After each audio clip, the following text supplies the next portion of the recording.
Hey guys, welcome back. If you're new here, I'm Nikolai. It's nice to meet you.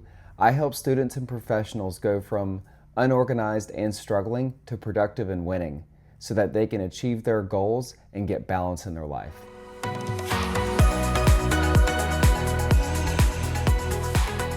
So we recently released a downloadable PDF called the Study Triage, and you can go to thetriagesystem.com to get your free copy, or you can follow the link below. But I wanted to take a moment and just kind of walk you through step by step on what this system is and what it looks like. So let's take a look. Okay, so here is the Study Triage, and the way it works is if we only have a limited amount of time to study, but you have a lot of subjects to study, this helps you figure out where should you put your time and where should you focus. So we believe the very first step is you have to find the environment that you need. So people are different. Some people need to be around other people whenever they study, but some people just want complete quiet and stillness. So you might do better at home versus a local coffee shop or something like that. So step one is going to be to find the environment that you need. After, you need to find the sound that you need. So the brain is constantly processing. We had this whole idea that we can multitask, when in all reality, some of us are just better microtaskers, meaning that we can jump from one thing to the next. So to cancel out some of this noise or to cancel out some of the information your brain is trying to process, we want it to focus. So some people will require very little sound, where some need total silence. However, some need a slight amount of stimulation. So we recommend finding a sound that works best for you. It might be an ambient movie track. It might be, some sort of soft music without vocals. It could be classical music. Maybe you like just coffee shop noise. So the coffee shop is a good place for you to be because there's that background noise happening. But either way, I suggest going away from lyrics. Otherwise, your brain is processing what the lyrics are saying. Okay, so focus in on your brain for just a little bit of time here. The next step is you are going to follow this guide to help you determine what you should focus on. So if you have a lot of things that you need to focus on and you have a lot of tests coming up or subjects to hit, I want you to figure out within that subject, what are some topics that you should actually put your time into? There's no reason to go back and study something that you already have mastered.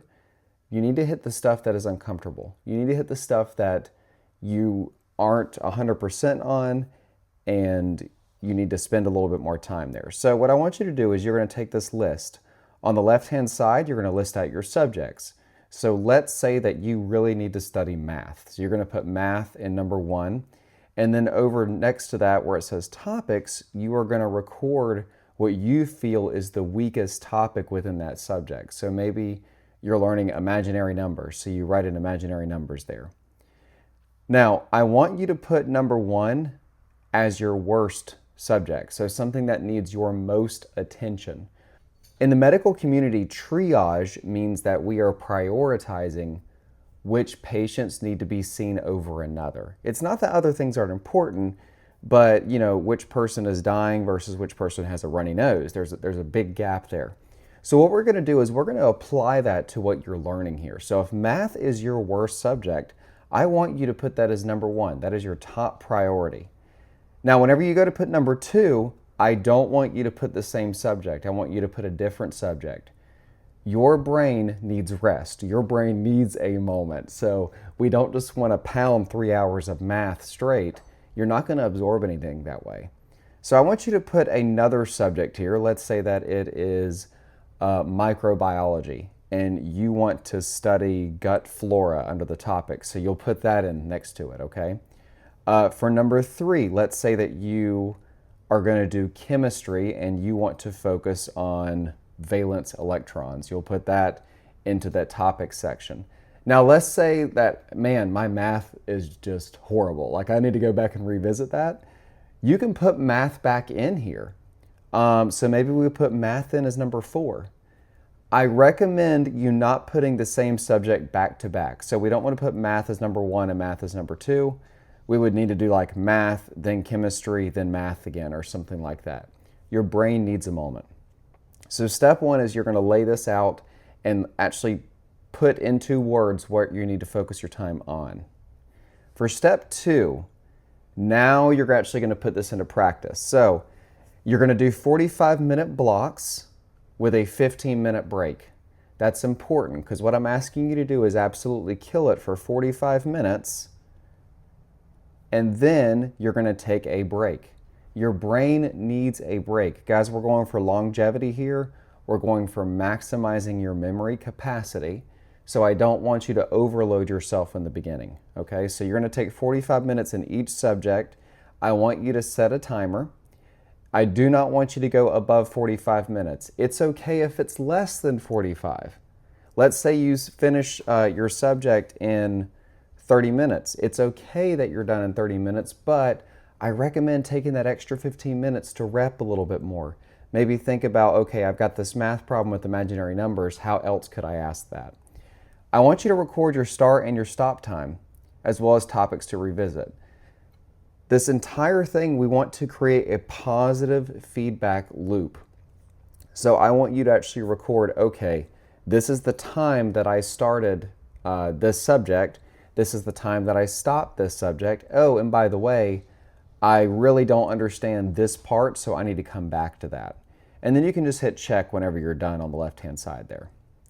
For that break, you need to get up and walk away. You need to go do something else. Maybe you do something you enjoy. Maybe you go for a walk, or you go do some laundry or something like that that you've got to get done. But I want you to hone in and focus for those 45 minutes and then get up and walk away. Your brain needs a moment, and so do you. I also recommend you doing something with movement. So don't jump on your phone for 15 minutes. That's just brain rot, okay? Those emails can wait. Those text messages can wait. You're paying big money probably to go to this school, or you need that A and you're in high school and you've got to get this A so you can pass this class. Okay, so focus in for me. Then we get to step 3, evaluation and future planning. So there's this whole idea of creating a personal culture.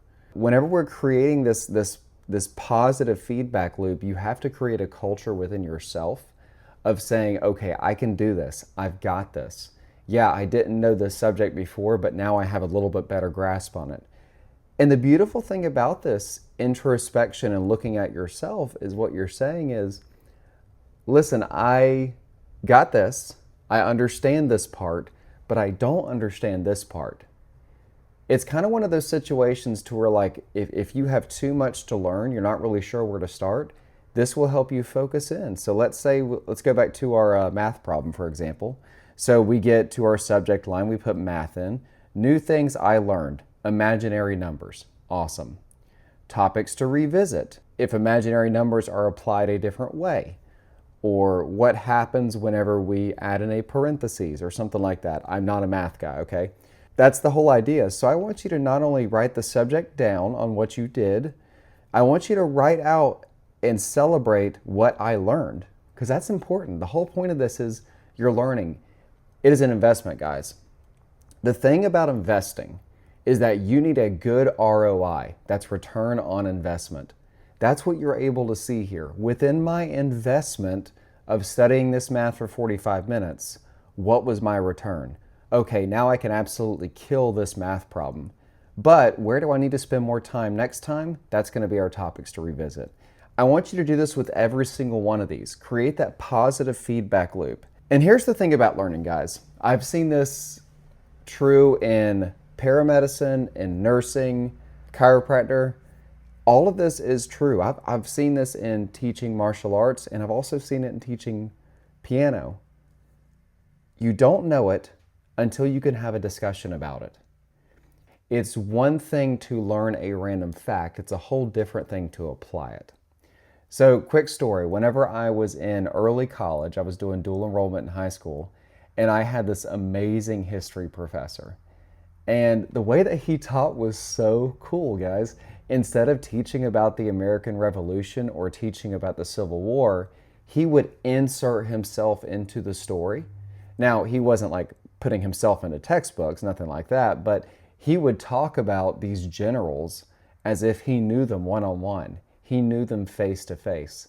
And the beautiful thing about that is that he not only knew it, he not only owned it, but he was able to talk about it and to talk about what was going on and all the different facets of that. You have to know something fully to have a discussion about it. The biggest thing here is that we want you to not only learn new things, but we want you to learn how to apply that knowledge. If you can really take the time in and understand it and process this stuff, then you can take on any test coming your way. So I hope that walkthrough was helpful for you in learning how to use the triage system to maximize your study time. I'll see you in the next video. Bye.